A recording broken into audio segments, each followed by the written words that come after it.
Have you ever been told you should sue for medical malpractice? Hold on to your seats, because today we're uncovering an ancient approach to accountability that might just surprise you. Welcome everybody. If you're new to the channel, my name is Mike and I'm a recovering accountant on a request to help people suffering from the symptoms of anxiety and depression by finding and testing ancient ways and practices that may help provide supplemental relief from these symptoms. Today, we're embarking on an intellectual journey that bridges ancient wisdom with the modern legal framework. I recently published a newsletter where I shared my own medical journey. Well, the overwhelming suggestions to pursue legal action for medical malpractice got me reflecting on how the concept of medical accountability has evolved over the centuries, especially in ancient Ireland. If you're excited to explore this intriguing topic, make sure you're subscribed and that notification bell is ringing so you won't miss any insightful discussion. Let's kick off by diving into the intricate world of modern medical malpractice. In our contemporary world, medical malpractice cases are governed by a complex legal systems that vary across countries. Let's examine the key elements. First, we have standard of care. Imagine you're in a doctor's office expecting competent treatment. Modern medicine enforces professional standards of care. If a healthcare provider deviates from accepted medical practices, causing harm, they could be held accountable for medical malpractice. For example, a surgeon uses an outdated technique that leads to complications. Next up, number 2, we have informed consent.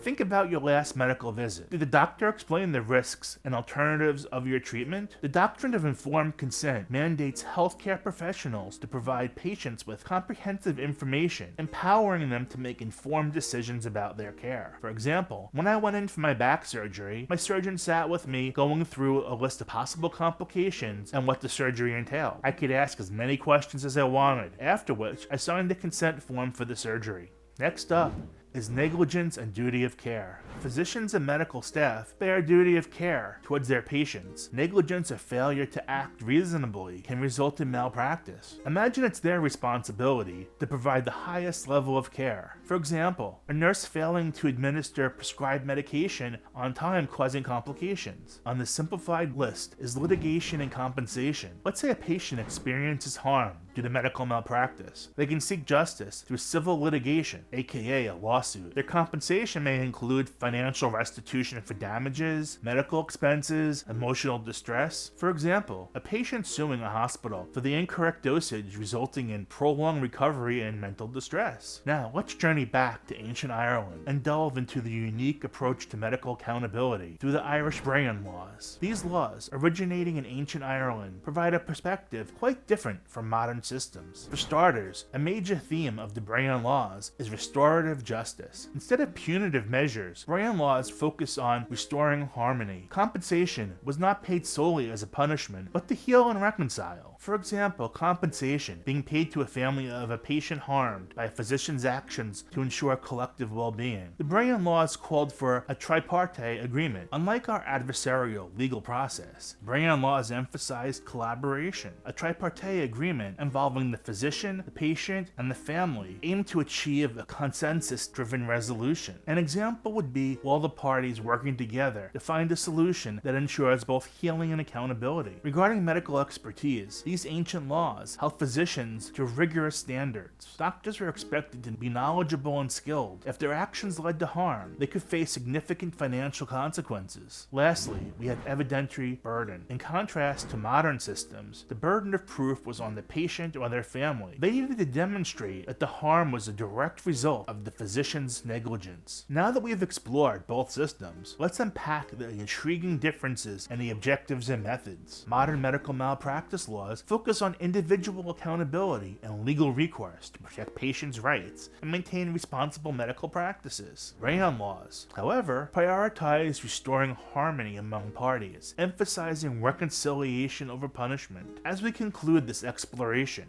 remember that learning from the past best enriches our understanding of contemporary legal systems. So the next time someone suggests legal action for medical malpractice, you can approach the idea with a more comprehensive perspective. If you liked this video, be sure to check out the following playlist of great interviews in Celtic practices.